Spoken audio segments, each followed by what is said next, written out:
Hello everyone, we're continuing the live stream from last night, which was about Another Metroid 2 Remake. This was the fan remake created by Dr. M64. So I just want to know how you guys are doing. Let me know if you can hear me just fine. I'm going to send over the link to everybody so they can be able to join in. Let me just post on Twitter. Another Metroid 2 Remake.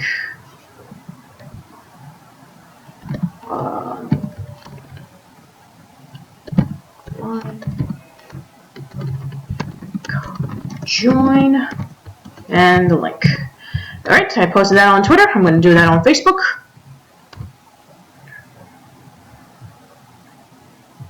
Let me know in the chat if you can hear me just fine. I'll post again on Facebook.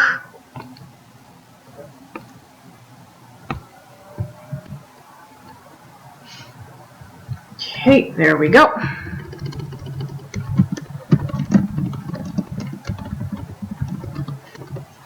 Alright, perfect. Now let me just get that going. Alright, let's get the game uploaded. So let me just do that real quickly. Okay.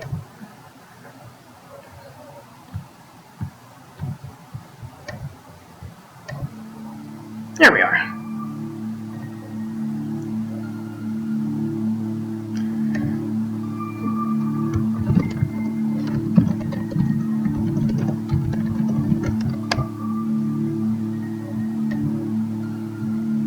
So, previously on the last live stream, I got all the way through to... Oh, hold on just one second.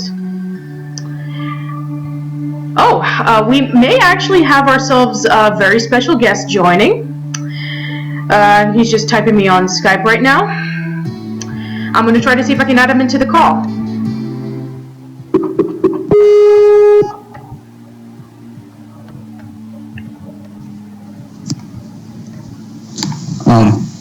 Hi?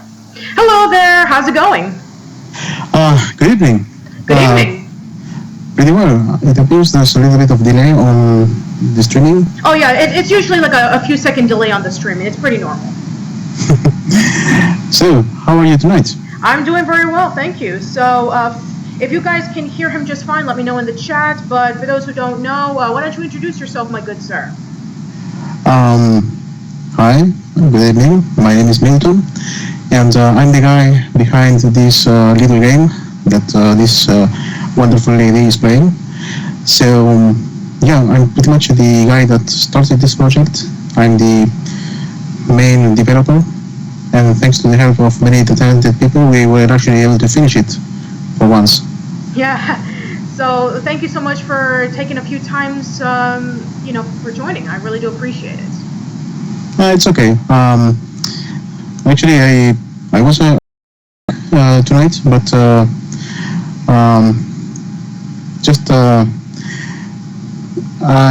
we decided to order pizza instead. Ah, pizza. Okay, great. So let us begin the game then. All right. All right. So let me just go through there. Right. Let's continue where we left off.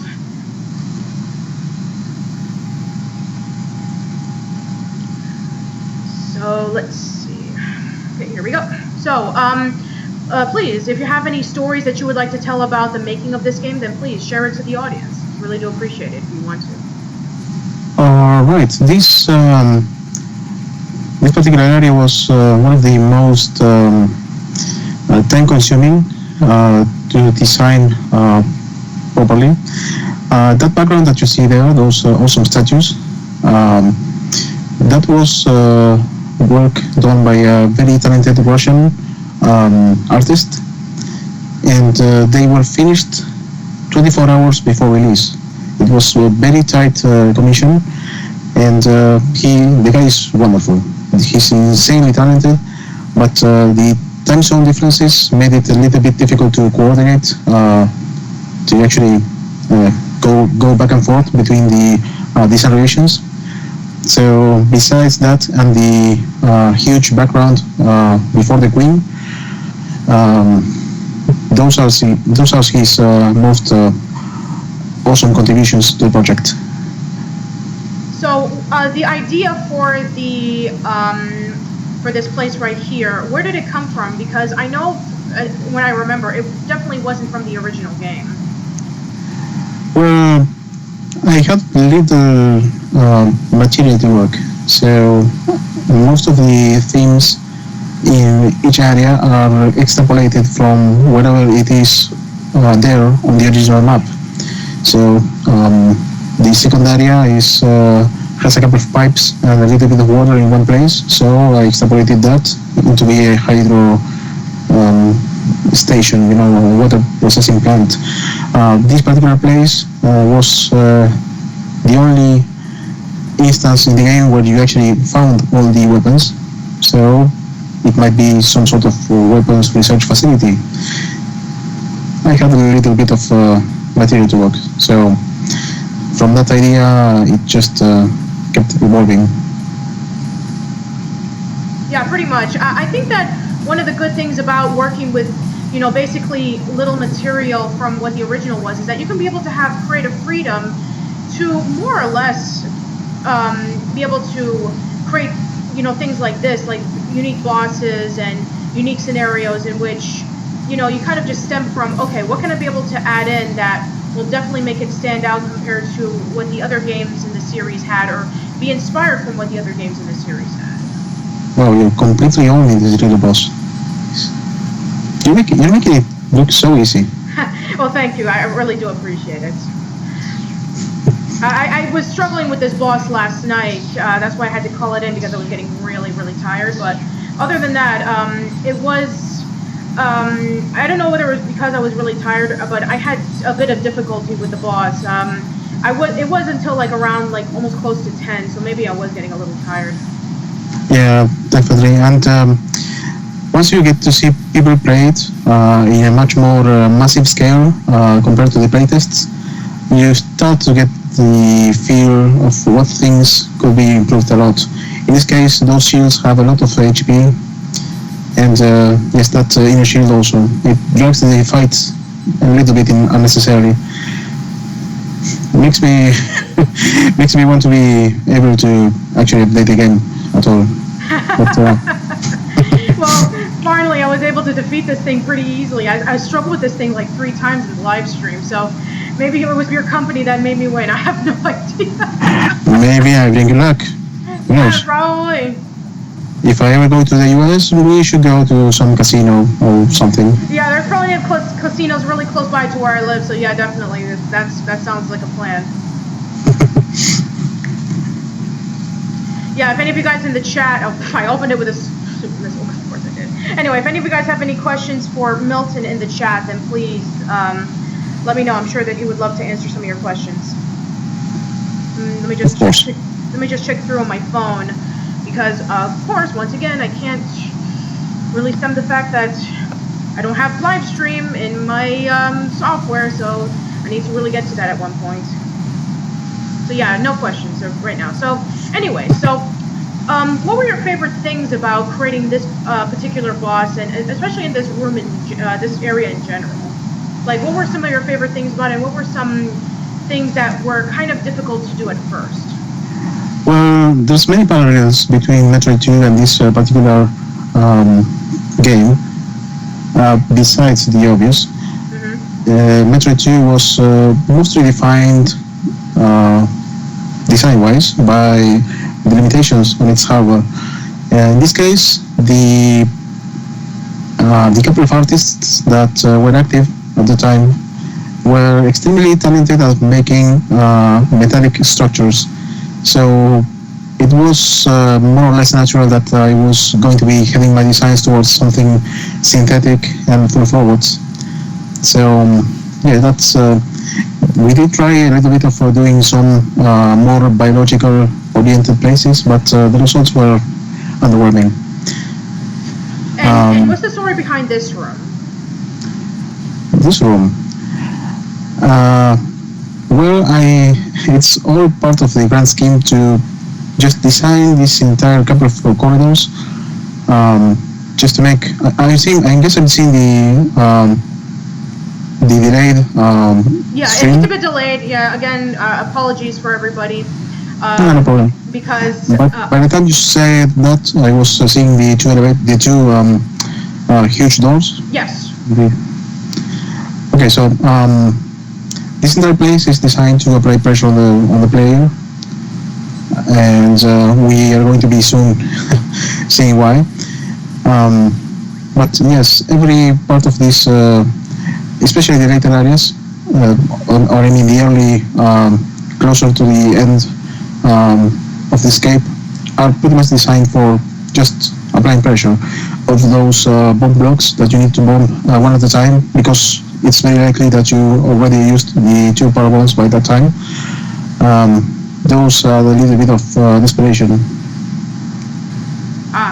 Yeah. When looking through this room, it definitely feels like at some point, even with the Metroid timeline, with the statues that we saw earlier, as well as all the statues and the designs of everything. I mean, it definitely looks like something happened here that involved with the Chozo, or maybe even something that the Galactic Federation wanted to discover more of. So it just builds a lot of mystery into, what happened here that made this place completely abandoned eventually. Yes, at certain points we had a couple of arguments and discussions about how much of the plot, of an underlying plot, we were going to be showing the player through the environment. And at some point there were plans of adding hints at some sort of inside job in the Federation. Someone actually, like some sort of parallel team erasing evidence and killing everybody. And it was going to be a little bit too much. It was going to be just the obvious corrupt Federation storyline that everyone does.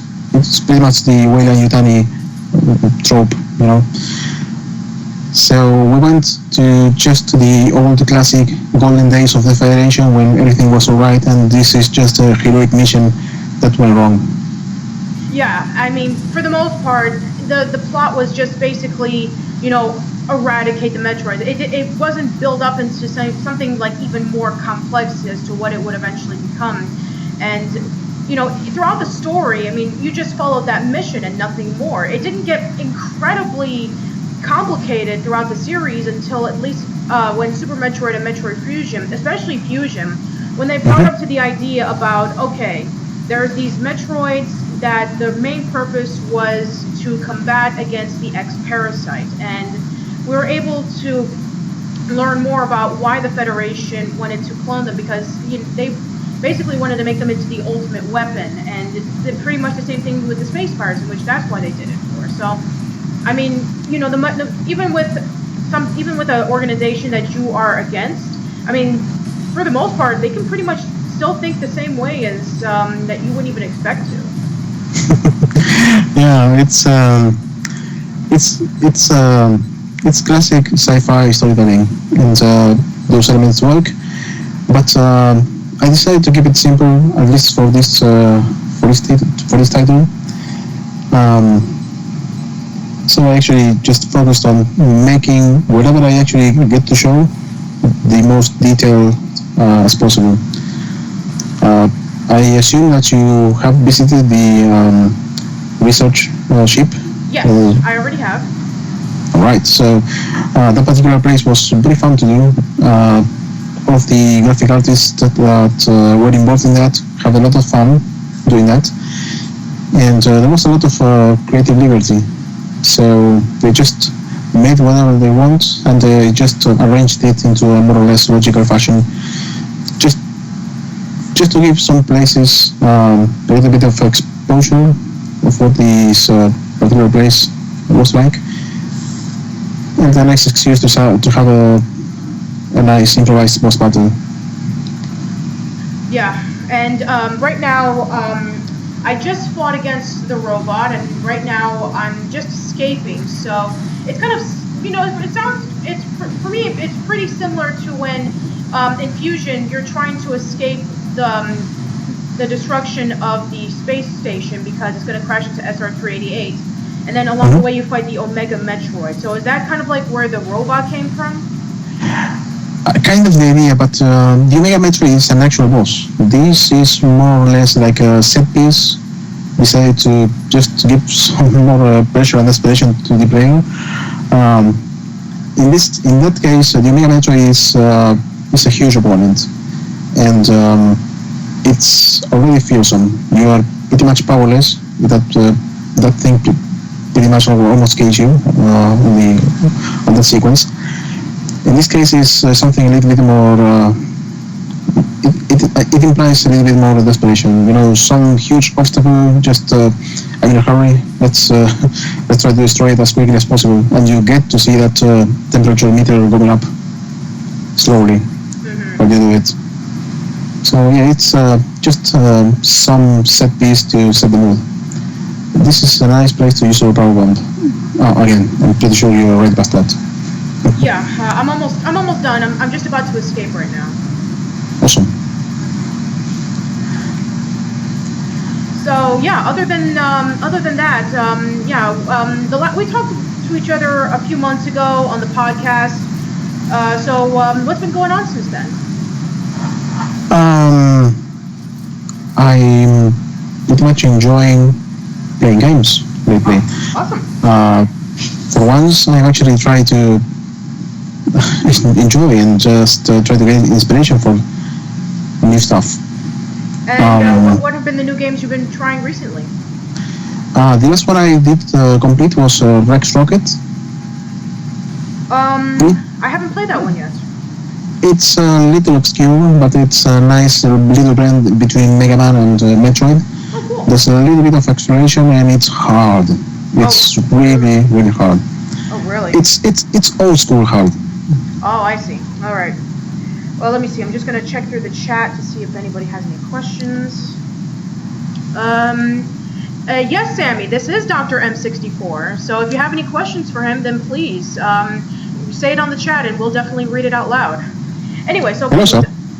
I'm sorry, go ahead. No, I was saying hi to this awesome guy. His name's Sammy. Hello, sir.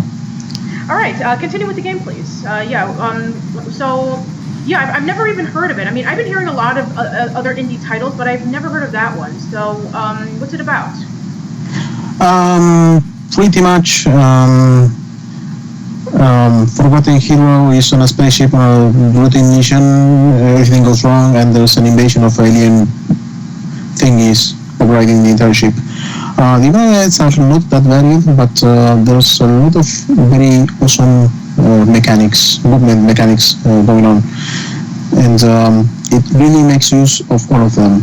In a Metroid game, you usually have many combinations of items that could go on a playthrough, but sometimes some of these environments need you to be able to go through them without some of these things. This is pretty much to enforce people that want to play low percent to be able to finish the game actually. But that game, Rex Rocket, uses all of your abilities to the fullest. You learn how to do, you get a new weapon and you get to use it right away, otherwise you pretty much die. You get to use some teleport moves, you better learn to use it or you pretty much die. And that's something pretty much refreshing, you know, you get to use all the tools that you're given. Awesome. And where can people find this game at? I actually got it on Steam. Steam? Okay. I think I may have traded it for some other bundle game. But yes, it's fairly cheap. Oh, awesome. Okay.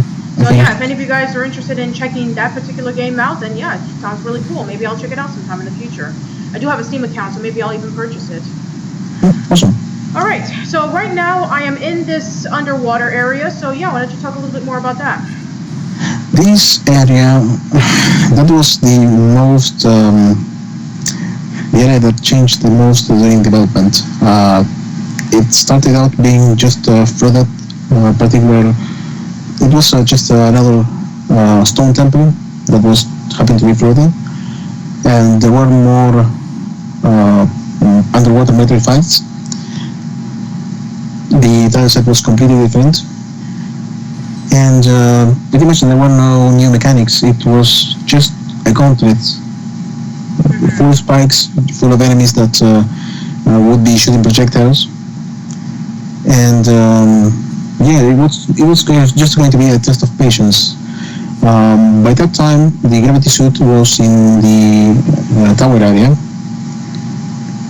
The screw attack was on the tower area, and the main equipment that you were going to be getting here was the gravity suit. So, having to engineer underwater Metroid fights that are not insanely tedious, that was pretty much impossible. Right. It's funny because a lot, underwater areas are quite common in Metroid games, especially now that we have just gotten through the more lava area. Now we're reaching somewhere more cooler. It definitely kind of reminds me of Super Metroid, in which you switched over from going through Norfair all the way towards Meridia, in which that was from a hot place to a cooler place, and then in Fusion, in which you went over to a location that was completely filled with water. So yeah, I kind of see that point. And again, similar to a lot of the places here in this particular game, there is no area like that in the original Metroid 2. Yeah, it's part of what pretty much the power-ups that we decided to run defined the content. So if I'm going to be adding the gravity suit, I need to add a lot of water or something. And this wasn't. Oh, hello there. Do we have another guest? Hola, sí. Hi. Estás saludando, hola, sí. Hello. Hi. Sorry about the interruption. Usually, this is the time we have dinner, and right after that, we have a little bit of storytelling time, and apparently, she is demanding my attention. Aw, that's okay. Don't worry about it. I've had a similar situation a few years ago where I was interviewing Joe and Sullivan here, who was a writer on Rugrats and Hey Arnold and Recess, and his son was, kind of like saying hi and a whole bunch of things. So it's perfectly normal. She's waving at you, and she's having a little bit of fun seeing you play. That's very nice. What's your name? Let me see if I can actually get her to talk to you directly. That's okay, no problem.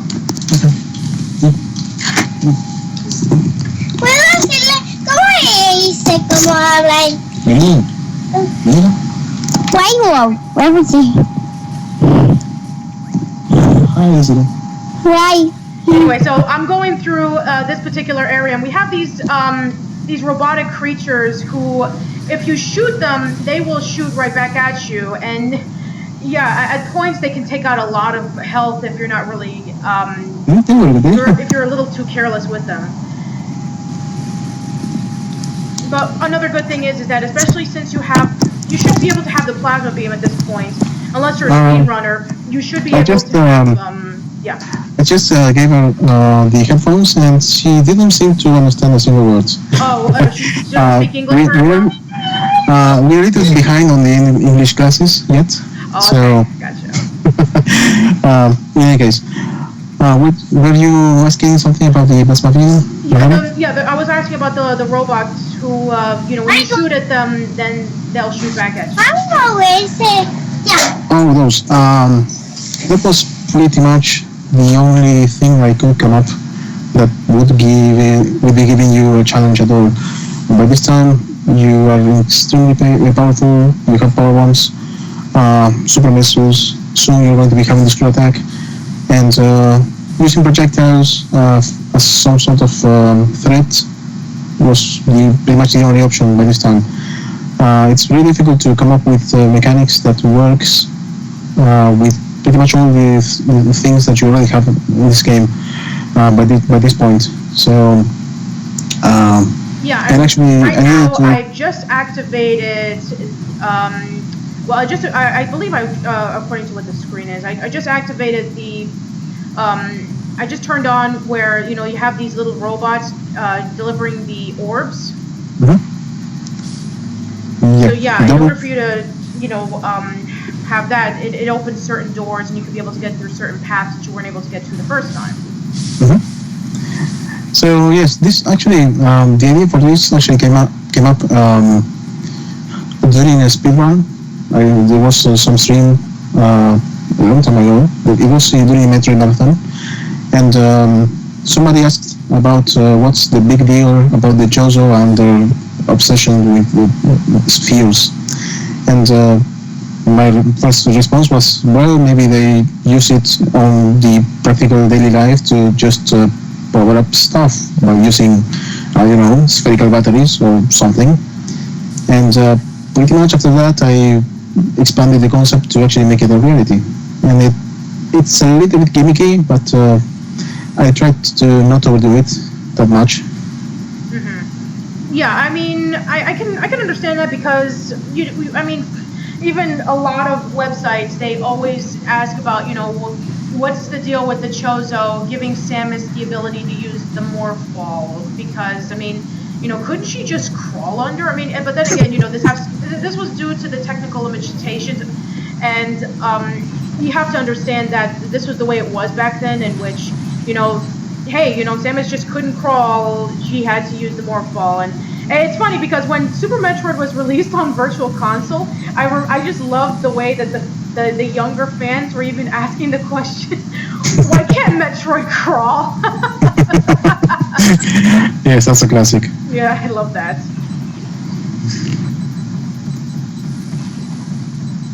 So yeah, so I guess in a sense this is kind of like an interesting reason as to why the Chozo would be wanting to learn more about this, would be having more spheres compared to others. So yeah, I think it's pretty interesting. Definitely gives a more, it adds more to the mythos. This is a concept, an idea that could be explored a lot more interestingly in 3D. Yeah, In 2D, you're pretty limited to just making things functional and very apparently easy to dissolve. But yes, I pretty much I just wanted to add an extra effect to whatever the gravity suit would be shielding you from, and that EMP thing was nice.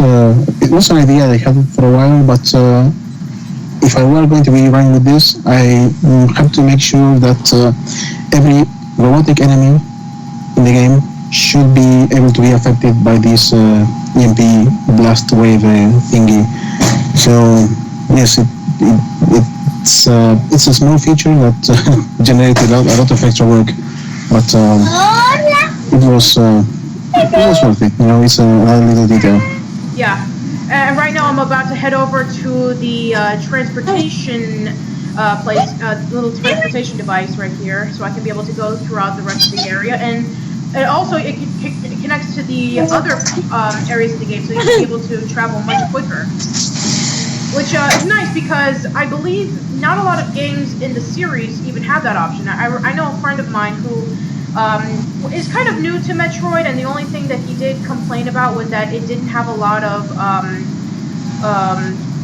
ways, a lot of portals for people to travel. If they want to go to an area, they had to walk all the way back. Actually, the level design of the classical Metroids, and the most awesome example of this is Super Metroid. It's pretty much made in a way that wherever you need to go, there's always a fast route that you can take with your current power-ups. And it usually should be taking you from one point to the other of the map that you want to go a couple of minutes. If it's some place that you need to backtrack and you have already been there. Having that way of interconnecting rooms and areas pretty much lets you get away with not having to rely on a teleport device or something. That's something that the Castlevanias rely on way too much, in my opinion. But in this case, it was kind of necessary because the entire game is entirely linear. There's a central corridor and the areas that you need to go through. If you want to go back, you need to go through that central cavern, and it's very time consuming. It's quite a lot of map. Yeah, it is So- pretty time consuming, considering that,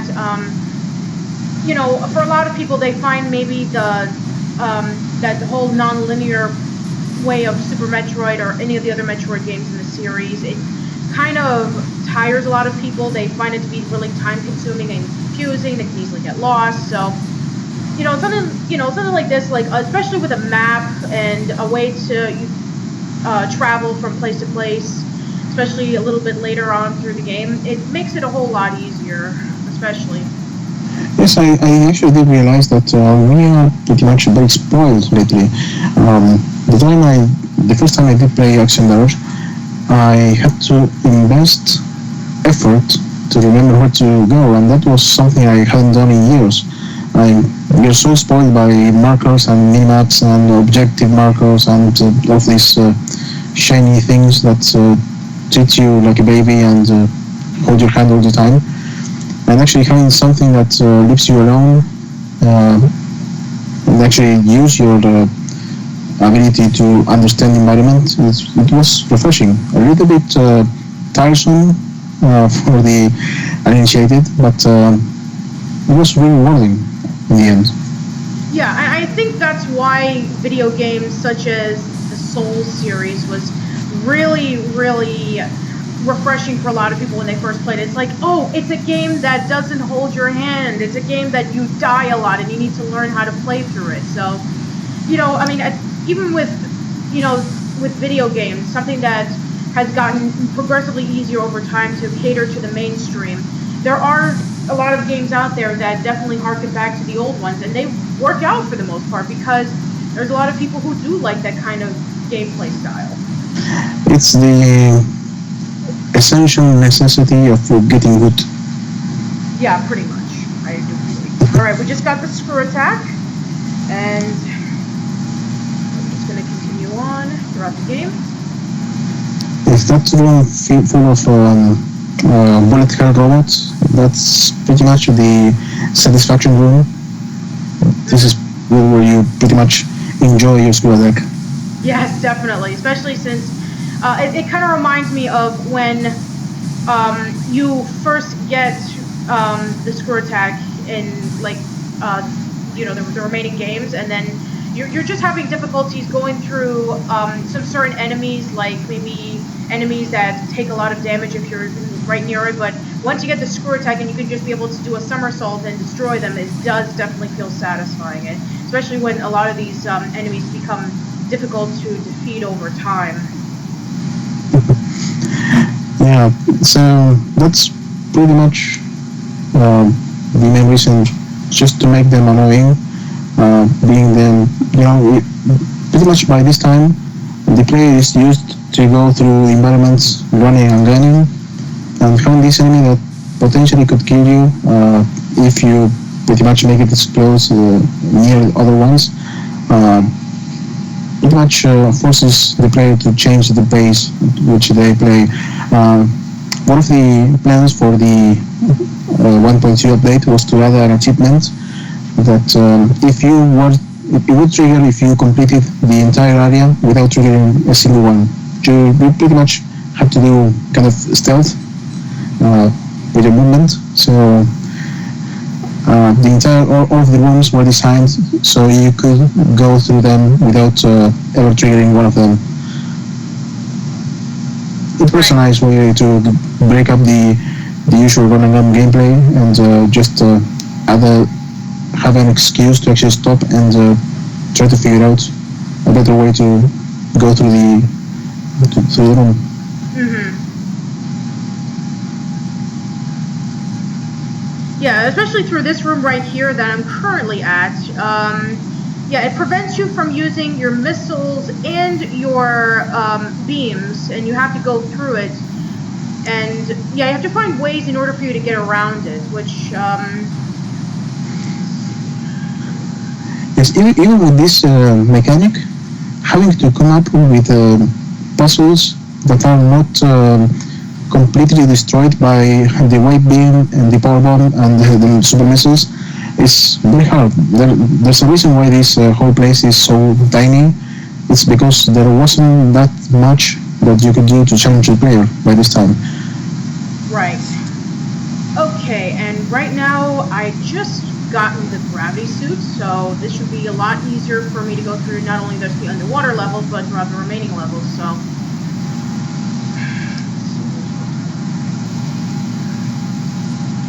So anyway, I know that you wanted to release some other things, when we wanted to do some additional upgrades for the game. What was one that you wanted to definitely do once you, that you wanted to put in a future upgrade that you weren't able to do because whether it was due to time constraints or whether it was Nintendo doing a cease and desist? Well, the Queen fight could be a lot better. That's something that, like always, was left for the final weeks. It was most of the playtesting and the tweaks were done on the last month, and there's a lot of room for improvement and added variety in their attacks. Before the cease and desist, I was actually able to code an extra attack that appears in one of the later waves, and it added a little bit of movement variety by just throwing acid on the floor and forcing you to actually keep space jumping to avoid it while you avoid her head. So it wasn't finished, it wasn't properly balanced, but it did mix up the entire rhythm of the battle a lot more. And yes, I was actually going to be reducing the HP a little bit because that battle in particular drags quite a lot. And yes, some other minor tweaks here and there. I wasn't going to be moving one of the save spots closer to the first Omega, because if you actually got to die in that fight, you pretty much had to do 3 or 4 minutes of just walking to that, and it was breaking a lot of flow of the game. Mm-hmm. It's just refining and adding features. I was going to be adding all the official revised translations that were done on the forums by very awesome people that contributed to the project. And right now, just the game just comes in English. You can actually expand it to whatever language you want, but I wanted to actually bundle some languages with the game. Ah, okay. So yeah, we just went through a room with 5 Alpha Metroids, or I believe it was, either Alpha or Beta, so yeah, a very convenient way to get rid of at least 5 out of the 7 Metroid required for this area. Yes, for this particular area, it was, the whole idea was, if you're going to be finding stuff, you're going to be finding them in a very different environment. So you fight the second Metroid with all of those spheres potentially going off and leaving you without being able to attack for a couple of seconds. And you fight these alphas, but it's more of a shock. The shocking surprise is a little bit more. It's more the surprise than anything else. The battle is actually pretty easy by this time, and the couple of gammas that you find in this place are underwater. And if you don't have the gravity suit, that battle is quite interesting. Mm-hmm. Until you find a safe spot to exploit it. But the idea was to add a little bit of variety to these fights that by this time they are pretty repetitive. Mm-hmm. Yeah, they are, which is a shame really, because I've already mentioned to you this before on the podcast a few months ago, but I'm telling you, Milton, you did an amazing job on Another Metroid 2 Remake. And just last night when I was having the live stream, a lot of people were talking about, the game, and they were talking about like some of their favorite Metroid games. So yeah, I still think you did a stellar job at this. Thank you very much. You're very welcome. Let's see. So yeah, if you have anything that you want to, talk about, like share stories about with the game, then please, by all means. First of all, you're going in the wrong direction, madam. Oh, I am? Of course I am. Thank you. No problem. this entire golden place where the gravity suit is just one way, so you pretty much need to exit through that place with the water. Oh, that's right. Thank you. No Anyway, problem. so yeah, as we were saying, yeah, why don't you, if you let's see if there's any questions on the, yes. So who is that talking? This is Dr. M64, the person who created Another Metroid 2 remake. And yeah, if you have any questions for him, then please share in the comments. So yeah, we're just getting some more people joining us on the chat right now. So Awesome. yeah, if you want to continue talking about the game, then by all means, please share whatever you want. All right. So this entire area is pretty much original in many senses. All the tile sets, all the sprites, all the enemies were pretty much created from scratch. This is something that we didn't see in any Metroid game at all, and we wanted to do that with the music also. And I do have a very nice friend in the what he was. What was he? He was in some European country, in Norway. I mean, this guy from Norway, very awesome guy.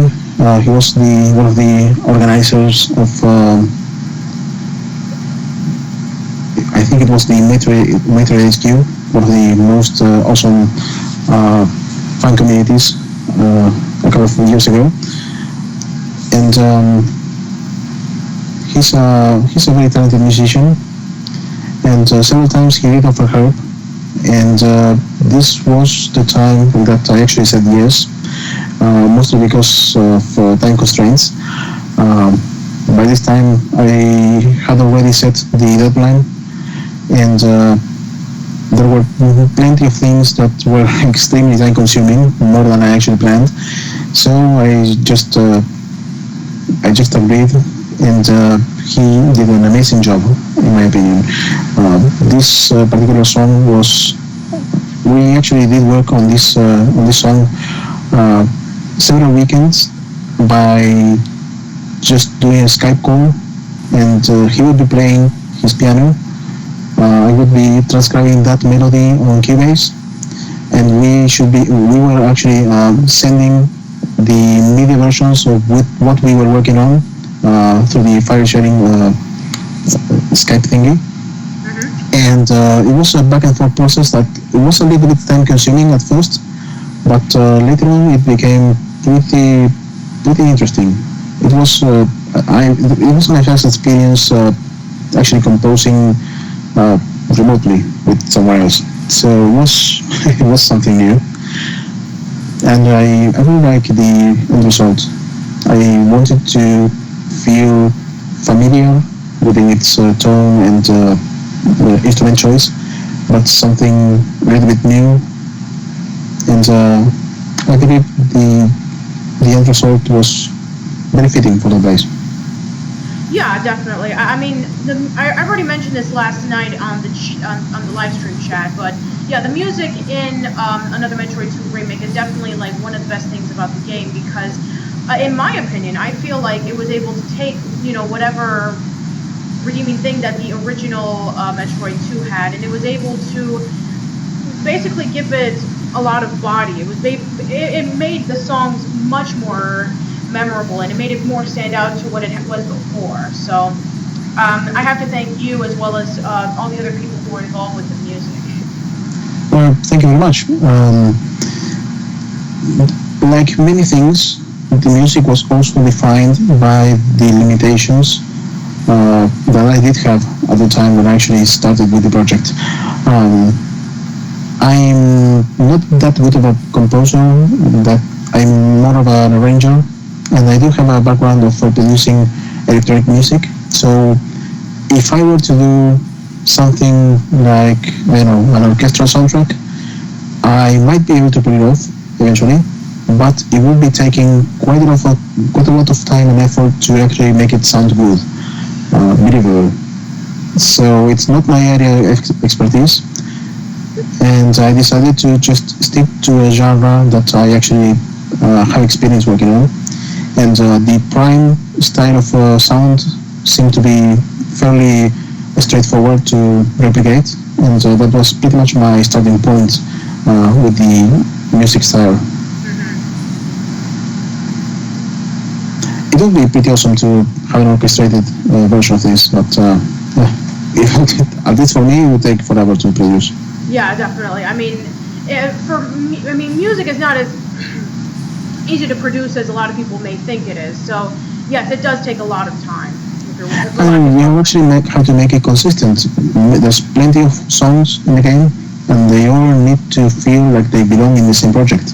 That's correct. So it's very easy to derail on the style and the sounds to make other songs feel more individual, but you have the risk of making it sound out of place.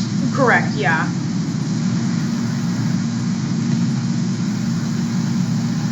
I definitely do agree, especially with a lot of songs. You definitely need to know how you can be able to make it fit, consisting that a lot of games and a lot of of Metroid, they have a distinct way of how they do their music. So how you're going to be able to do it if you don't have a lot of options of how you were able to do the music well. So you have to basically just try to see how it would fit, at the same time try to do your own thing. So that's pretty much it. Pretty much the entire project was adapting to the limitations of my skill and the skill of the people involved. Being able to manage the ambition against what you are actually able to do in a productive environment, that's something that's crucial. There's a lot of awesome projects that start being very promising, but later on the development cycle they realize it's not actually productive, and when something takes way too much effort to make, you lose motivation, you lose the flow, and that pretty much kills the project. Yeah, pretty much. Kills the project right there in a nutshell. So yeah, if any of you guys have any questions for Milton, then please share if you want. Please leave a comment. So yeah, I think one of the good things again about the Metroid soundtrack is that it's catchy, but at the same time it's very ambient. It definitely gives a personality towards the soundtrack, and it definitely, at the same time, it makes you feel isolated. It makes you feel like you're all alone, but at the same time, it's very memorable. It's very catchy. I mean, some of my followers may even know this, but every time that I'm creating content, whether I'm writing a script or editing, I always play Metroid music in the background because I just love listening to the music so much. Awesome. Yeah. I certainly hope that someday the album soundtrack will be on your playlist sometime. Oh yeah, it's definitely on my playlist. Absolutely. Trust me. Awesome. I mean, I've listened to Metroid's themes. I've listened to Super Metroid's themes. I've listened to Prime's, and now more recently I've gotten myself invested into listening to AM2R. So yeah, I've definitely listened to your soundtrack. Awesome. Thank you. Oh yeah, you're absolutely welcome. So yeah, I just finished, getting the charge beam. I knew that I was going to be coming back toward this area, which is why I didn't get it the first time. And I needed to get a few missiles that I was missing out on. So right now, I should be heading over towards the boss in this level. So I should be heading over there momentarily. Right, that big boss. It saddens me so much that he ended up being so easy. Yeah, well, I mean, it's definitely a really nice callback, considering that, this is basically a boss from Fusion, and a lot of bosses in Fusion ended up being in, AM2R because, obviously it takes place in SR388, so it makes a lot of sense. Yeah, but the idea of this boss was actually to pretty much teach the player that is not familiar with Metroid at all that in some occasions you need to actually freeze something and shoot it with a missile later. People that are going to be stumbling upon the Metroids, the normal Metroids in the final area, they might not have played any Metroid games at all. So I wanted to teach that mechanic somehow, or at least show it by using those bubble barriers and pretty much the entire boss fight as a requirement for you to do that. And I ended up overly simplifying his movement patterns. Originally, he was a lot more unpredictable, and he was very frustrating, especially for speedrunners, because it was so unpredictable.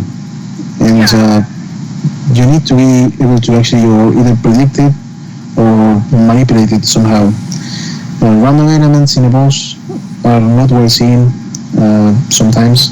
I'm not a fan of random bosses, and there's always the chance that you get an extremely easy to predict attack pattern if you rely too much on random elements.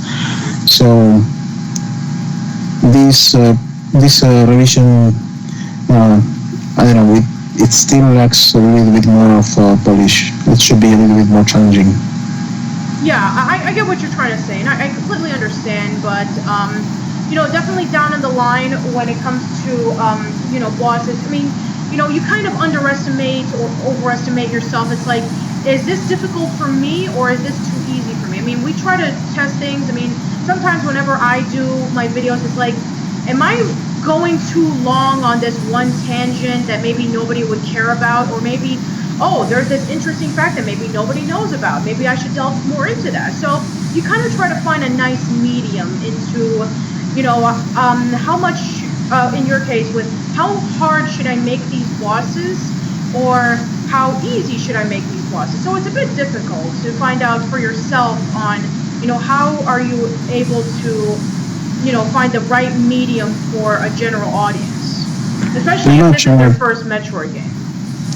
Yes, like, I'm not sure if this phrase is used in English, but one is oneself's worst critic.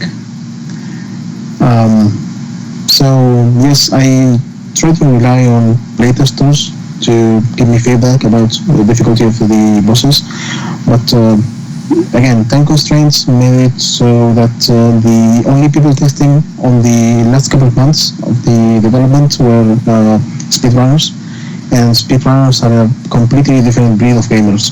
They pretty much tore apart every boss I threw at them, so it wasn't a reliable metric to see them play. For some things like level flow and item placement, enemy placement, those kinds of things, they are invaluable. But for overall difficulty management, it's not a reliable indicator. So then again, I was going to be leaving this for subsequent updates, but then again, the entire thing happened. Right. I mean, speedrunners are definitely talented with their craft, because, with speedrunners, they find so many unique ways in how to, beat a game that you're like, how did you know that? Like, I always watch Awesome Games Done Quick every year for the past couple of years, and yes, they it's do awesome. so many things in video games. It's like, how do you do that? I mean, it's like, I didn't even know about this place. I mean, I played, Super Metroid for almost 20 years, and there's still some things I don't even know about that game. But, that's one of the good things about it. It's like, there's a lot more things you can be able to learn about a game that it's fascinating. I mean, it's one of those things, it's like, it's replayable. You can learn some new things about it. Yes, it actually, speedrunning pretty much gives you, lets you see the game in a very different way. Actually, learning certain tricks pretty much demand you that you know how certain things like physics and sprites and collision detection works in a game, and otherwise you pretty much wouldn't know about all of that mechanics. And that was very crucial in the early development, getting to know how Metroid games work internally. Right. And that's one of the good things about what the Metroid franchise is that, not only can you be able to learn some new mechanics about it, but I mean, it also generates interest to the general audience, seeing like all those cool things that you can be able to see. So that's what makes it so great. Boss battle time. Yes, boss time. Yes, I had a lot of fun remaking this particular song. It's so simple in the original. Yeah. For those who probably don't know, this boss originally showed himself in Metroid Fusion, and basically you get to see what the original form was because, as you recall, in Fusion you got to fight the X-Parasite form of this creature. The poor writer, there's a guy that helped me out a lot with the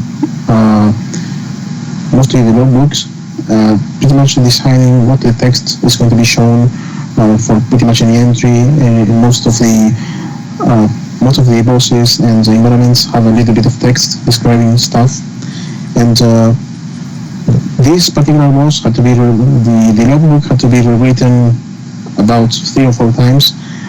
Mostly because the mechanics on how he took damage kept changing, and we need to make it apparent that you should be able to freeze those segments somehow without being overly obvious.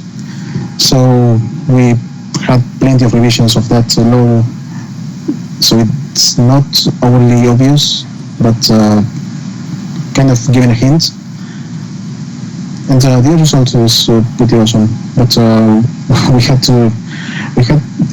that's the only log entry that took so many revisions. All the others were pretty much straightforward because we knew what the content was. Mm-hmm. And how many revisions did you do for this boss? This should be the second revision. The first one was a complete disaster.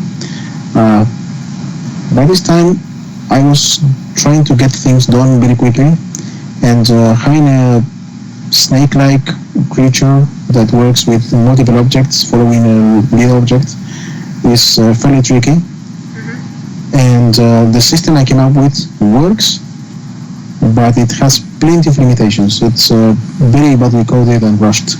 You may have noticed that when this particular boss is on the screen, he doesn't change his speed. He's either slow or he's either or fast. There's no speed changes at all where he's on the screen. A wrong way, madam. Thank you. I knew that. So So yes, there's many quirks and limitations because even if I learned a lot about programming, there's plenty of things that I try to make it more practical and production oriented than technical, mostly because getting things like physics and complex objects is fairly tricky to make it look right. And by that time, all of my focus was on the Queen. The Queen uses a fairly complex animation system that has a little bit of inverse kinematics with her legs. So when she walks, her legs actually follow the terrain. And that took quite a lot of work to make it look right. So I decided to focus more of my efforts on that than with poor little service. Right. Right now I'm just fighting off against 2 beta Metroids underwater, which, I kind of find it really interesting because, before this, I mean, I didn't really fight Metroids underwater, you know what I'm saying? So yeah, kind of interesting idea. It should be an interesting idea until you realize that you have super missiles. Yeah. And you can end the fight in 2 seconds. Okay, well that's true, but I guess I could do that in the meantime. But yeah, I would ordinarily do that. Alright, so that should be it for all the Metroids in this area. Now it should be shifting and changing towards, maybe the lava should be heading down into one particular area, so we'll be heading over there next. Awesome, congratulations. Thank you.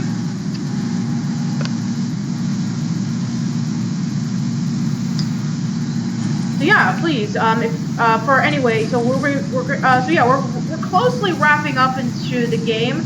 We should be fighting off against the Omega Metroids pretty soon, and then afterwards we'll be fighting against the other classic Metroids and heading over to the Metroid Queen.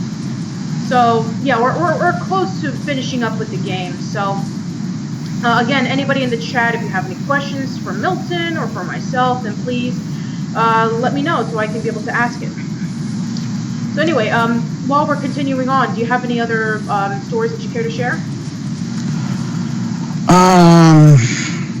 Not that I remember actually. This is pretty much the place where I actually decided to change the location of the ice beam. Before this, the ice beam was located on the first area, pretty much like in the region. And like in the region, it made absolutely no sense to be there. Since you actually keep your beam, at least the phasing effect, and you actually get the spider wall on the first area also, you pretty much don't need enemies posing as platforms. You just use your spider wall. Yeah.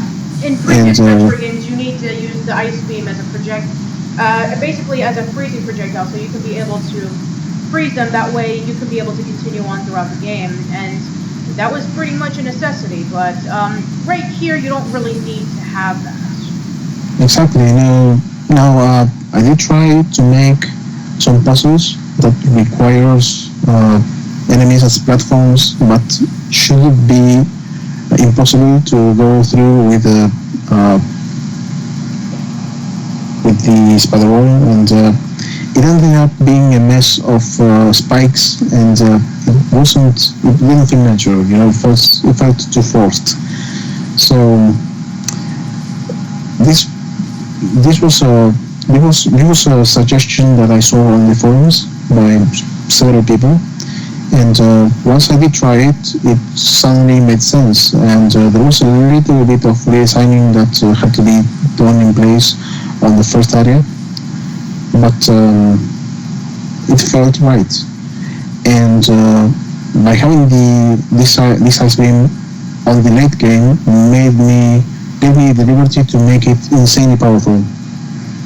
So by this time, Samus is pretty much invincible. You have the screw attack. If you jump forward, you're invisible. You have the gravity suit. You take very little damage from normal enemies. And now this beam pretty much lets you be invincible wirelessly or at the range. Yeah, pretty much. What it basically is that for Samus to be this powerful late in the game, basically means that you're going to be fighting against some other tougher enemies throughout the game. And I remember when I first fought against the Omega Metroids of how difficult it was. I mean, I still have difficult at points to fight off against them. But sorry about that. Don't worry about it. It's okay. I mean, trust me. If you're playing a video game, there's no challenge. Then I mean, unless it was intentional for it to be easy, like something like Kirby, then what's the point of even playing it?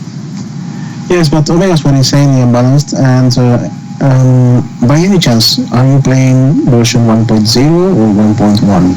I'm playing 1.0. I haven't been able to find 1.1 yet. I don't know why I can't find it, but yeah, I don't know. I guess I've been having difficulties finding 1.1. Cool. So these Omegas are going to be a little bit hard.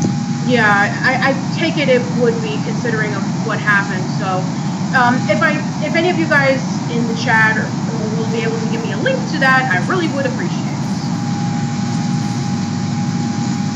So, okay, all right. So now that we left Water World, as I like to call it. No, I don't like to call that. That's stupid. Anyway, so I was expecting Kevin Costner to show up. Yeah.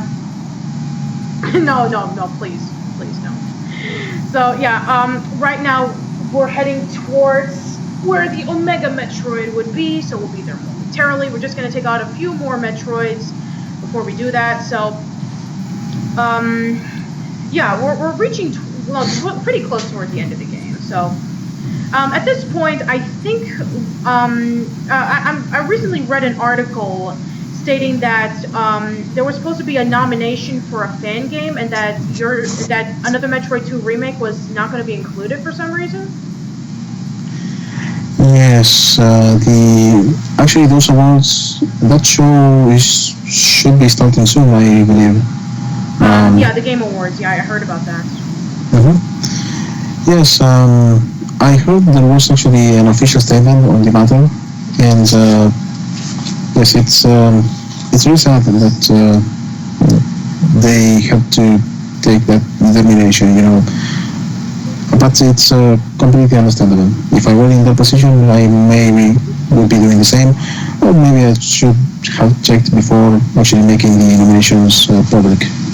Yeah, I'm very, very sorry about that. Trust me when I say this, is that, I mean, it really did deserve to be nominated, if anything. I mean, I just want to, I'm sure that, a lot of other websites, whether or not be the Game Awards, I know that a lot of websites will definitely, have you nominated at least in maybe one category. Well, I certainly, I certainly don't know what to say. It's an honor to be recognized by people, and that's pretty much what's driving the development of the game forward. And I wasn't expecting this at all. And it was the nominations were a nice surprise, and it is what it is. I don't know. It's I don't know. I usually regarding things regarding M12, I'm pretty sure I'm never going to be getting closure on some things. Well, So of course not. I mean, trust about me, if the we entire feel closure on anything, then, and we might as well just settle in and pretty much do nothing. We always want to push ourselves to new heights. Yep. So I just took that event as an extension of what happened before, and that's it. We are not really having any answers from Nintendo at all, and that's fine.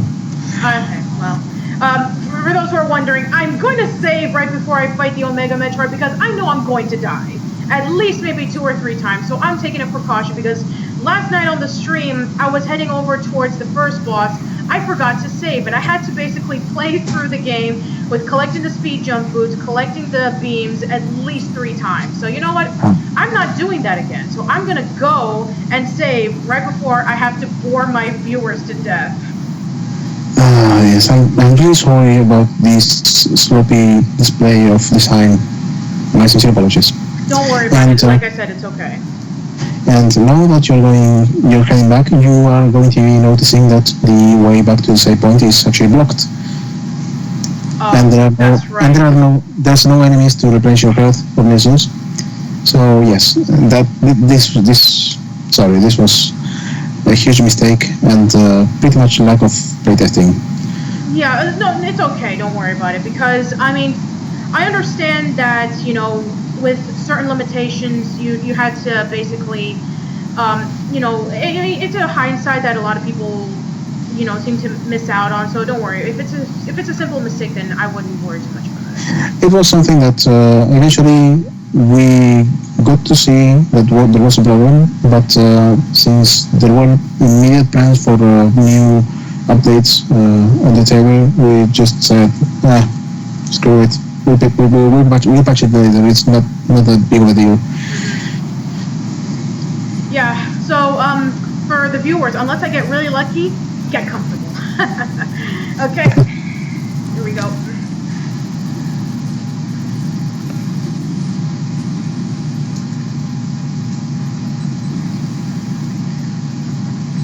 That set piece moment was really fun to design.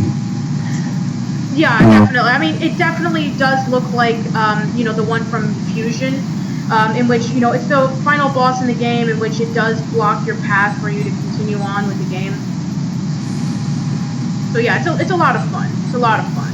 It's just, I'm just, if I had a controller, it would be so much easier. Well, try practicing your shortcuts And once you feel confident about landing missiles, you could try switching to super missiles. Or if it's way early in the fight, you can go to the room on the right, and you should be using your extra 2 missiles that you find there. Right. Should be a good idea before you lose too much health.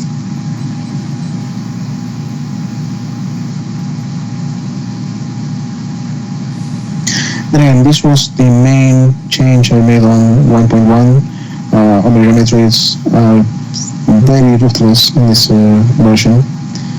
So I did nerf them a little bit and made their behavior a little bit less coordinated,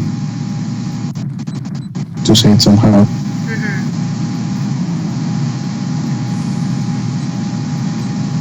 So yeah, I definitely will need to find 1.1 some point. If anybody can find it for me, I really do appreciate it.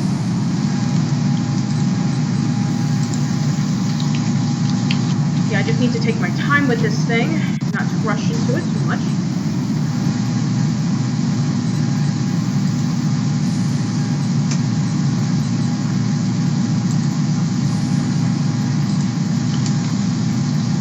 So yeah, how long did it take to program the Omega Metroid? The Omega Metroid, that was... The thing is, many things were done in parallel, and there was a time that I was actually working on several things at the same time. The Omega Metroid uses a mixture of sprite-based animations and skeletal-based positioning. It's fairly similar in design to the Zeta Metroids. Oops. Sorry to say that. But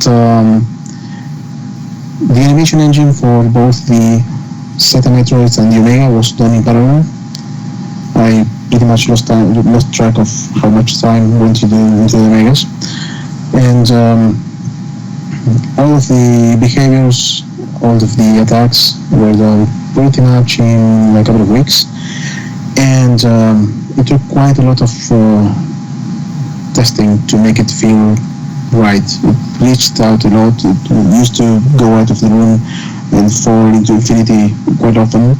The collision detection was terrible on those things. But eventually it became stable enough to be part of the completed game. But as you can see, they are still way from balanced. Right, right. Especially for those who are pretty new to playing Metroid, it's a pretty difficult fight. I mean, it does take a lot of trial and error in order for you to get through the game, especially toward that part of the game, but it's not impossible. Oh, hold on just for a second.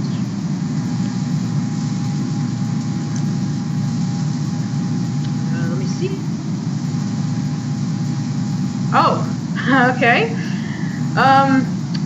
Yeah, okay then. Well, I will definitely take a look into that. Hint, hint, wink, wink. Alright then. I'll definitely take a look into that when I have the chance. Alright, so, continuing on. So, take 2.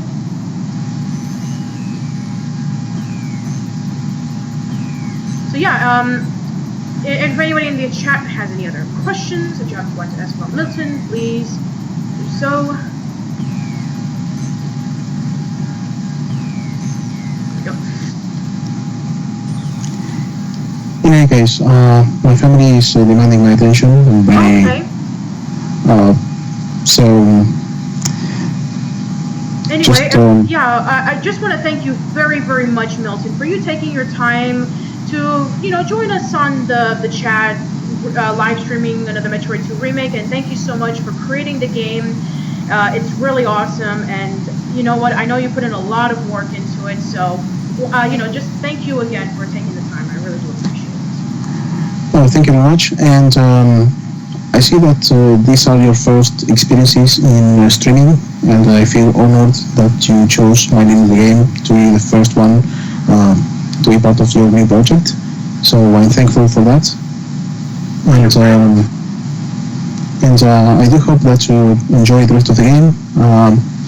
I will try to cheat and have YouTube on my cell phone where I eat. I don't want to miss the finale, but I wish you good luck on your next arena fight. Yeah, well, thank you very much, and you have yourself a wonderful evening, and you take care of yourself, and we'll definitely stay in touch. Awesome. Have yourself a good night. Thank you, you too. Good night. Night. All right, let me just plug back my microphone so we can have better sound.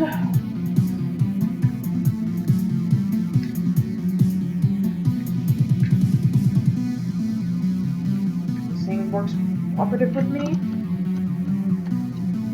There we go. Just set this thing for microphone.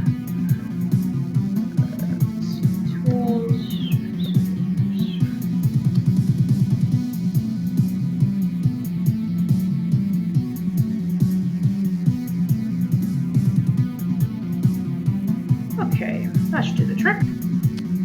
There we go. Let me know if in the chat if I sound okay now. So I hope that you guys had a good time talking to Milton, or hearing him, I must say. But yeah, Milton was really, really nice, and it was really nice of him to take the time to talk to us for a bit, talking a little bit more about the game. So, if you'll excuse me, I'm gonna get my butt kicked by this Omega Metroid.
Yeah, I was really close to I almost felt like I was going to defeat him. So let's try that again.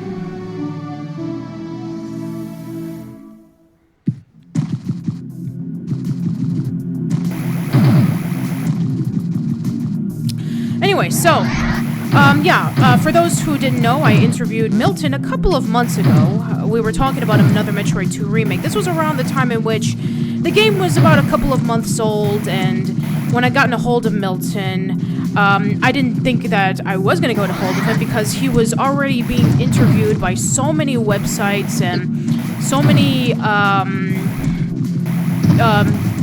gaming journalists. So I thought, he's probably never going to get a hold. He's probably never going to get in touch with me. But not only did he get in touch with me, but, when I offered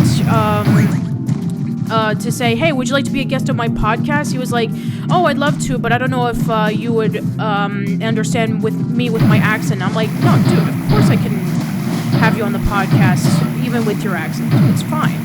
And, he was, really nice, talked some really nice stories. If you're interested, you can go check out that podcast. So, for those who are just joining us, I am continuing my playthrough of Another Metroid 2 Remake. I am nearly finished with the game. I only have about 14 Metroid left. I have to kill one Alpha Metroid, and then I have to kill an Omega Metroid. The Omega Metroid, besides the Queen, is probably the hardest boss in the game. Well, one of the hardest enemies in the game. But I argue that the Omega Metroid is even harder than the Queen Metroid. As long as you know how to deal with the weaknesses of the Queen Metroid, because trust me, I mean, as long as you play your cards right, you can be able to defeat the Queen Metroid very easily. The Omega Metroid takes a lot of time.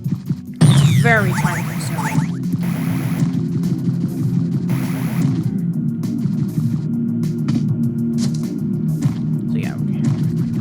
So yeah, now that I'm alone, if you guys have any questions or comments about anything, then please let me know. Have I seen the Legends of the Hidden Temple TV movie yet? I wasn't able to get to do it last night because I was really tired after my playthrough of Another Metroid 2 Remake. And I was at the hospital again in the morning, so I wasn't able to have the chance to do so, but I will definitely have the chance, maybe sometime either tomorrow or this weekend, because this weekend I will be recording the podcast with the Nickelodeon Slimecast podcast admins. We will be discussing about the Double Dare special and the Legends of the Hidden Temple TV movie, so that's going to be coming out really soon. I apologize that there hasn't been a new podcast of Nick Slimecast podcast, but the other admins were, busy with school and work, and so I think, with the holidays approaching, I think now it will be a lot more easier to, have the admins together so we can talk and we can be able to record the podcast. So, all right, take 3.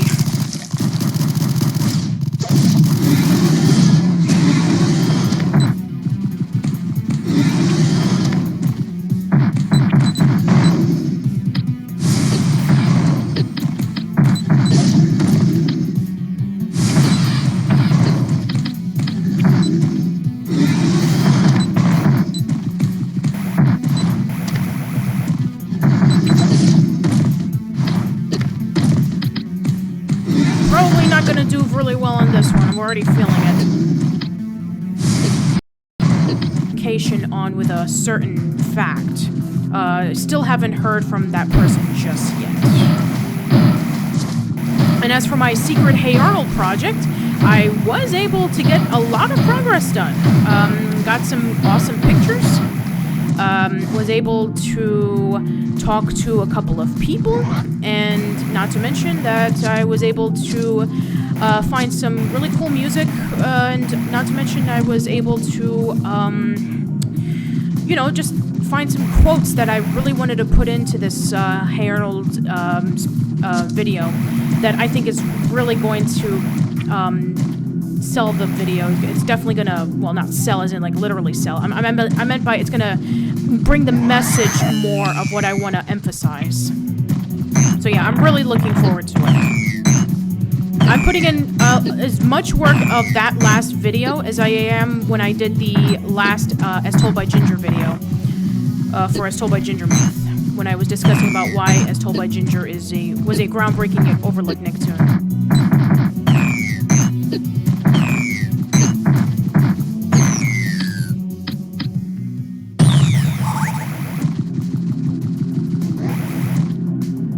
Alright, so let's see if we can try this again with the Omega Metroid.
wasted that last super missile. I really needed that one.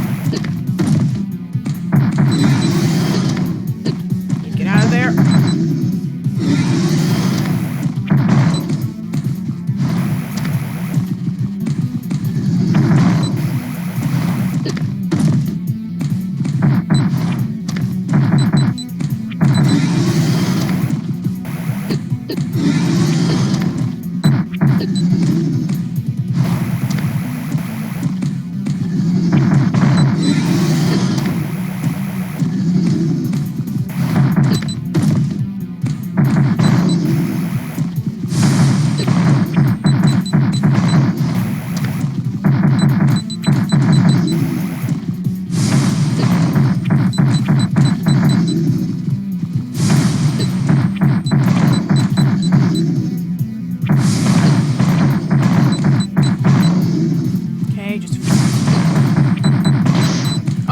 That's it. I'm done.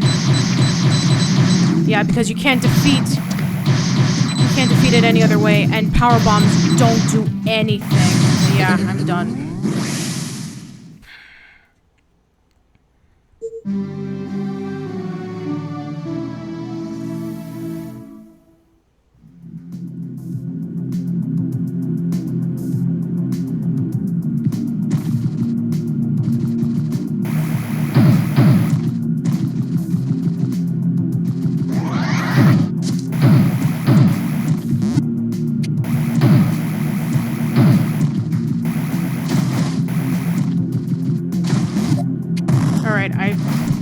I really didn't want to do this, but I believe I have no other choice at this point. I'm going to try to see if I can get an additional missile here. I still haven't been able to master it just yet. Nah, I need to time it just right. Not easy to do when you're playing with your hand. You don't have a proper controller as opposed to just doing it with a keyboard. No, that didn't work.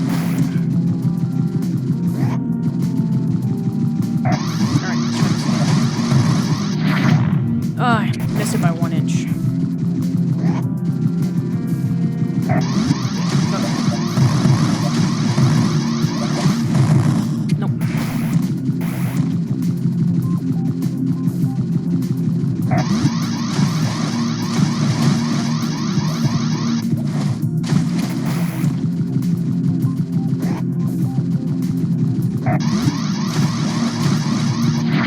There we go, got it. Alright, that should be a lot easier to deal with now. Alright, you know what? I'm gonna save that part because I don't want to be able to go through that struggle again. I'm not just gonna put in like the hashtag struggle is real. Nah, it's not really. It's just that if I had a better controller, I would be able to have done that much easier.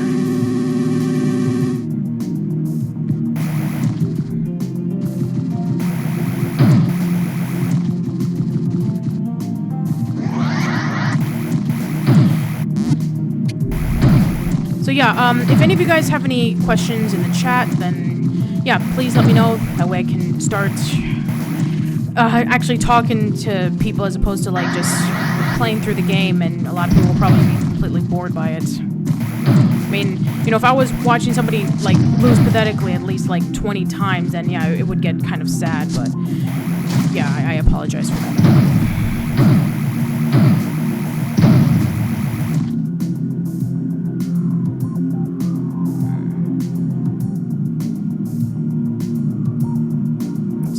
Refresh the chat. Yeah, nothing right now. Alright, well, I'll just continue on.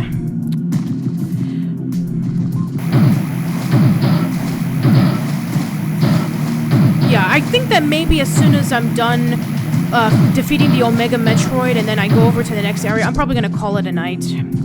That way I can be able to continue with writing and finishing up the bit of research that I need to for the History of the Jungle movie. So we'll just see about that.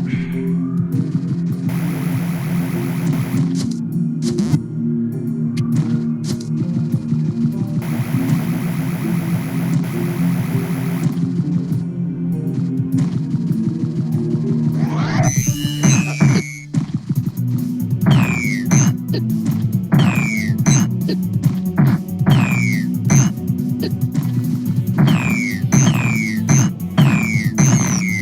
there we go. Okay, let's try this again.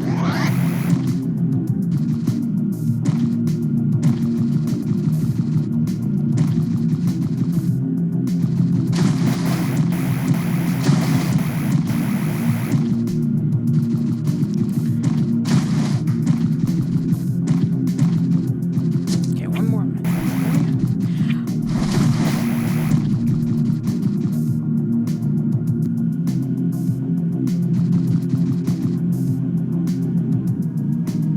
Oh, I thought it froze on me for a minute there. I'm like, oh, why is it frozen on me? This isn't like the NES or the SNES in which the lag is so overpowering by the graphics. It just basically just slows down. It's like, when was the last time we even had that issue anymore? So, yeah, I was a little bit concerned that I had to do that whole thing all over again.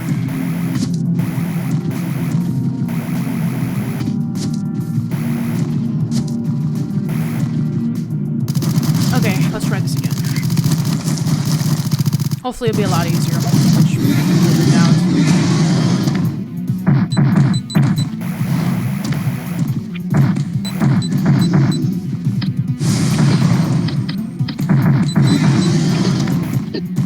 I better not get myself hit back. Because if I get myself hit back, and that means I'll have to start the entire fight all over again, and I'll have basically my lost health and my lost missiles, and I do not need that in my life right now.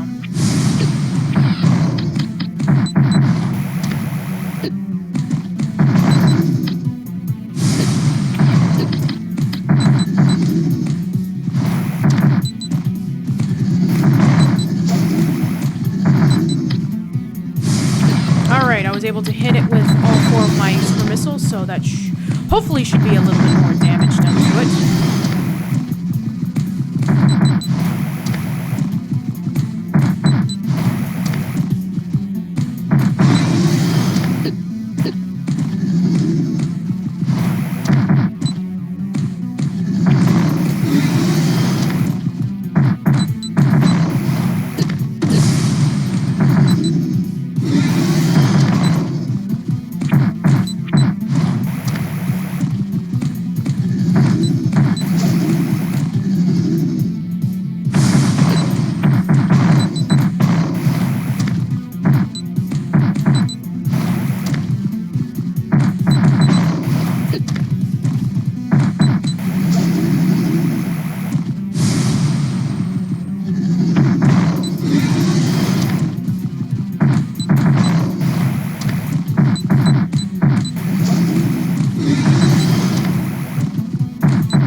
Oh, wait. Oh, wow. I was this close to death, and I thought it was gonna die. Wow. Oh, what a relief. Wanna know what the sad part of that is? That's not the end of the Omega Metroids. I have to fight 4 more Omega Metroids in a row. So yeah, the fun's just getting started. But seriously, let's get out of here.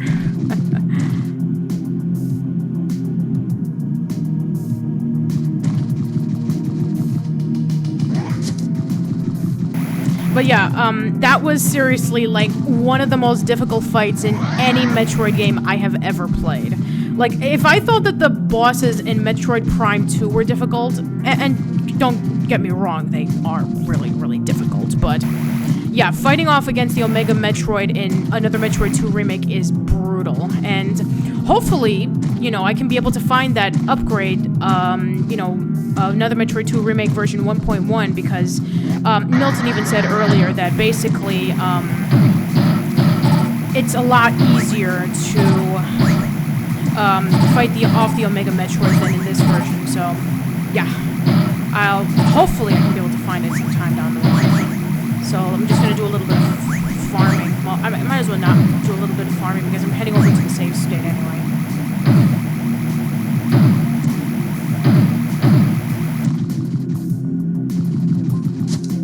So yeah, I'm going to head over to the next area, and then afterwards I'm going to save, and I may have to call it a night. I'll definitely finish this up maybe sometime either tomorrow or on Saturday. I'll have to check to see when's a good time.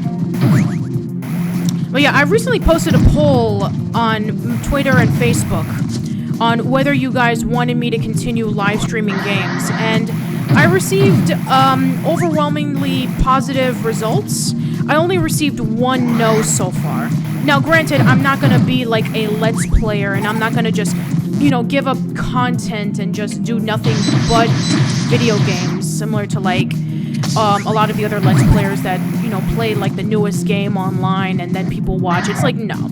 I'm just doing this for fun, and if you guys just are having fun, then I'm really glad for that, because you know, it's just something a little bit different to do, something that will have,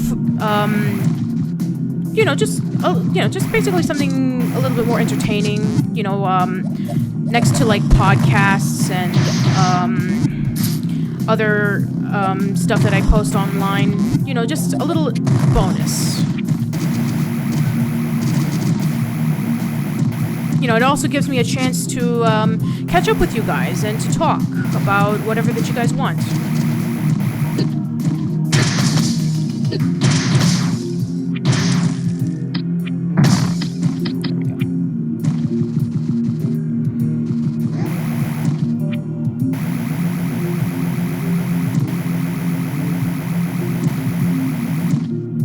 Okay, I believe I'm supposed to go... Yeah, I'm going the right direction.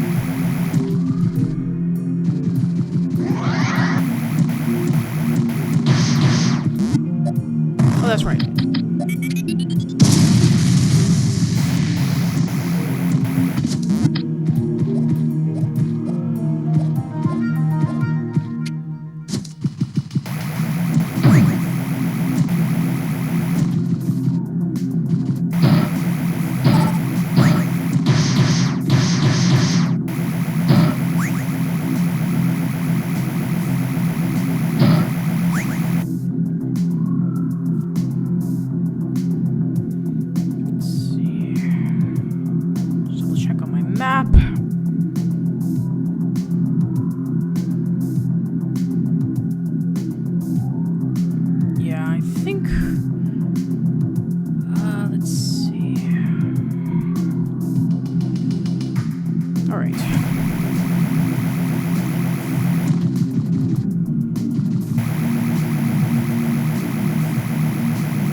So, yeah, while I'm heading over there,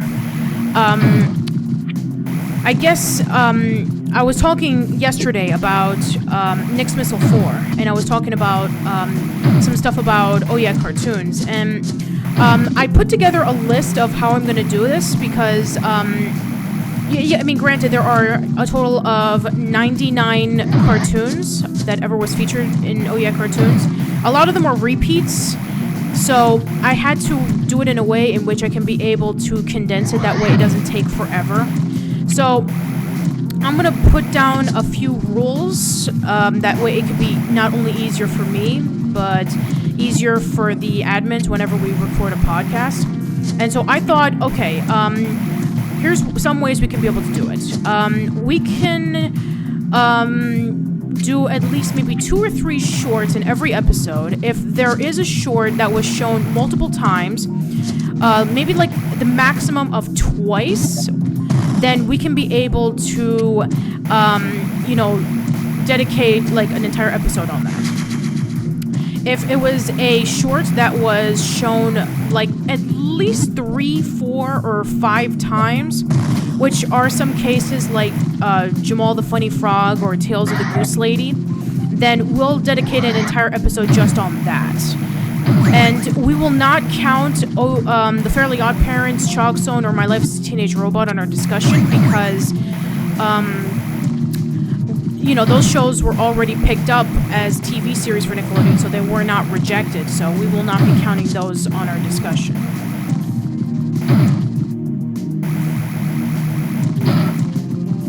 Also, when I was looking up some interesting stuff about Oh Yeah Cartoons, apparently there was one pilot that was approved, and I believe it only aired in Canada, and it was, I believe it was like Mystery Moils or Moil Mysteries. If anybody from Canada knows about what that show is, let me know in the chat, because I've never even heard of that show. And, you know, it sounds really interesting. I think there was, like, one person who was, like, recommending the admins and I to take a look at TV shows that aired exclusively in other countries or, you know, in other nations or something like that. And I thought, you know, that's a pretty interesting idea because I know that there are some exclusive shows that were only aired in various places that wasn't America. So, you know, maybe we could discuss about, you know, something like that in the future. That'd be kind of interesting.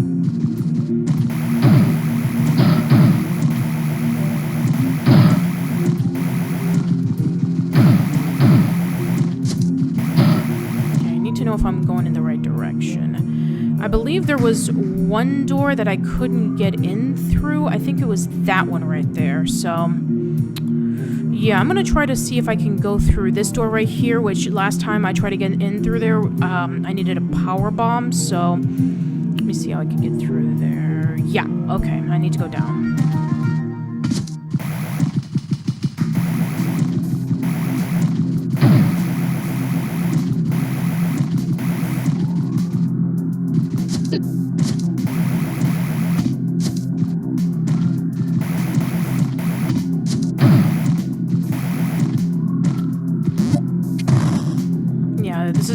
Basically, this basically is the level from the first, this is the first level of the game.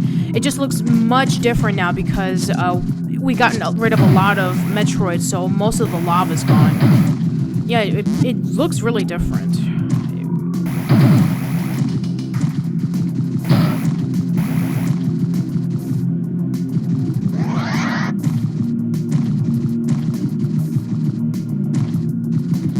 Anyway, so with Oh Yeah Cartoons, so far, from what I've written on my,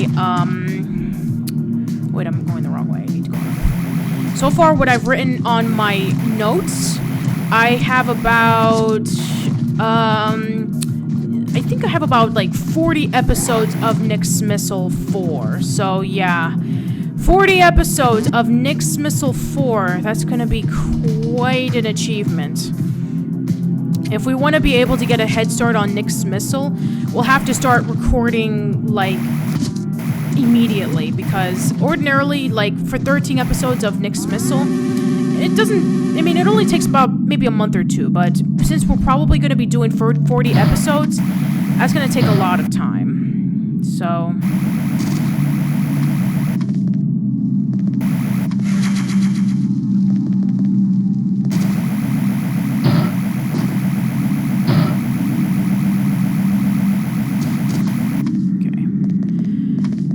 hopefully we can be able to get it done in time because we're going to be starting on June 2nd, not June 1st, as I stated incorrectly on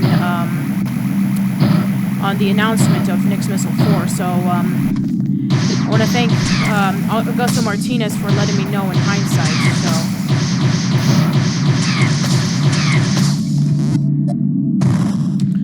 Yeah, I mean, I knew it was something off because June 1st was already a Friday, so I thought to myself, did I say it wrong? So I was like, yeah, I did say it wrong. It's actually June 2nd we're going to be starting Nick's Missile 4, not June 1st. Okay, I think I'm heading toward the right direction.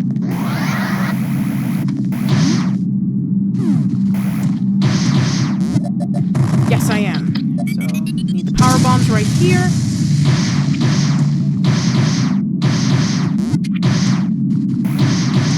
Oh, wait.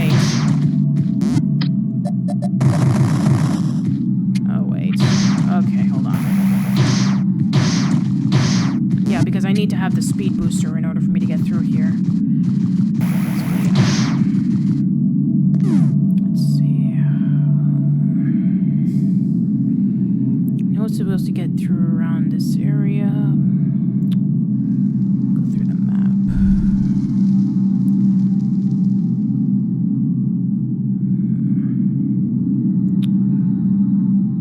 Yeah, let me try going through right here.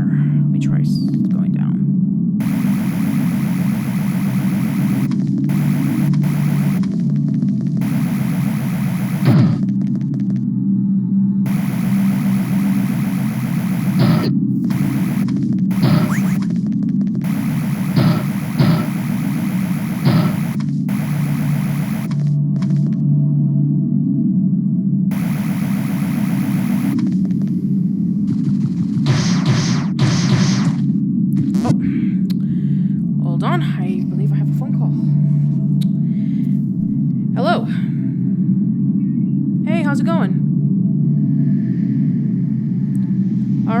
I'll catch you later.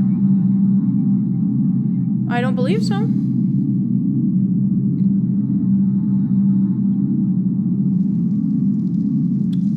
No, I think you're okay. No, I think you're okay.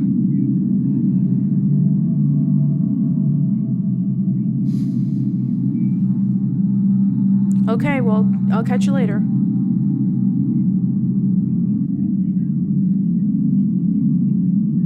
Yeah, I already took care of it. Alright, bye-bye. Yeah, I am expecting, possibly another opportunity to talk... excuse me. Have another opportunity to talk to somebody, so I will be wrapping this up pretty shortly. Just need to finish up a few things. So let me just look through my map one more time to see where I need to go.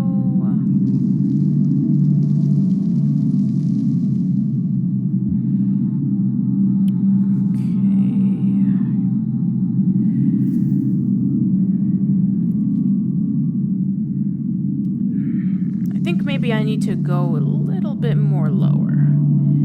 So, I'll be heading towards that way. And then afterwards, I'm going to call it a night.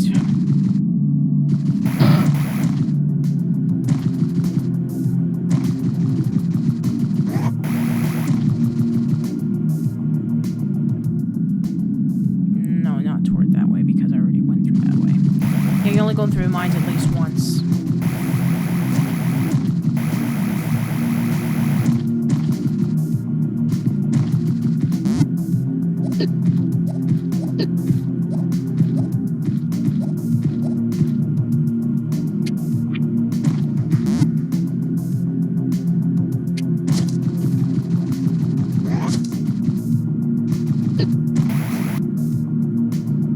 Okay, now I think I know where I'm going now.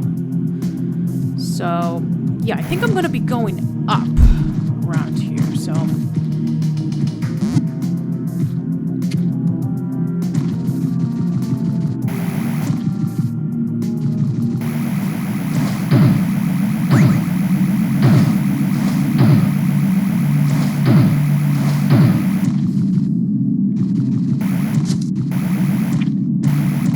Okay, yeah, now this is the place I needed to go to. There we go. Yeah, because I actually mentioned this before, that we needed to power palm that area. So we're going to be going over to the secret laboratory.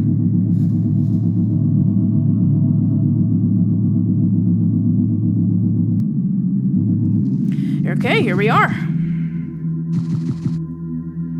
The GFS Thoth is a Griffin-class ship, once an escort of Olympus-class battleships. It has since been converted into a research vessel. Its crew has continuously helped the Federation explore planets, ancient civilizations, and study species throughout the galaxies, and blah blah blah blah. Alright, so I'm going to find a place to quickly save, and then afterwards we are going to call it a night, and we will explore this secret area next time.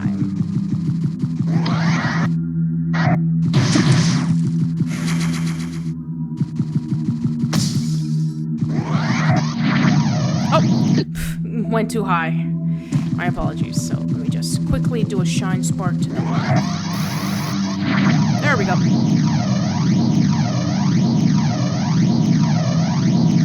There we go. Try to find the entrance around here. Yeah, it's supposed to go down. There we go. Ooh, scary.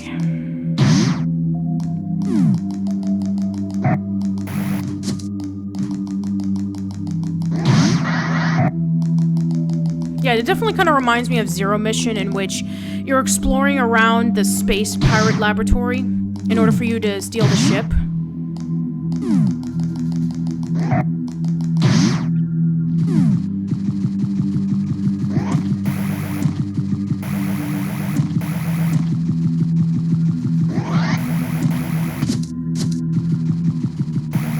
Yeah, you can be able to see the ship from here.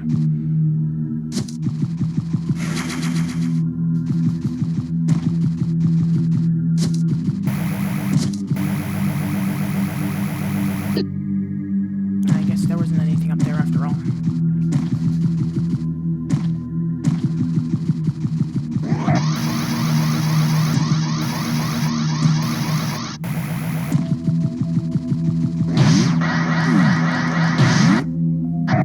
Okay, we're gonna go up.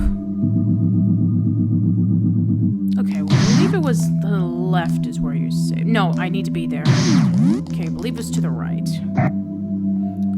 Which one was it? Was it left or right? I'm gonna try right.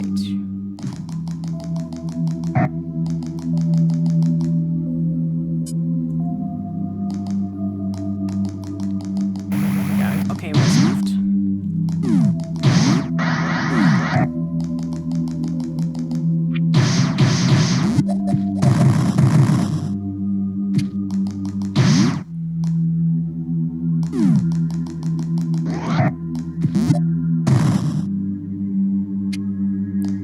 Okay, there we go. Alright, so we're gonna call it right here, everybody. We'll definitely explore this area next time, whether it be tomorrow or whether it be the weekend. So, I want to thank you guys so much for joining in on the chat. And I especially want to give a special thanks to everybody who was able to enjoy our conversation with Dr. M64, aka Milton Gousty. So, hopefully we will catch you later. And again, thank you for watching. So, I hope to see you next time. So, peace.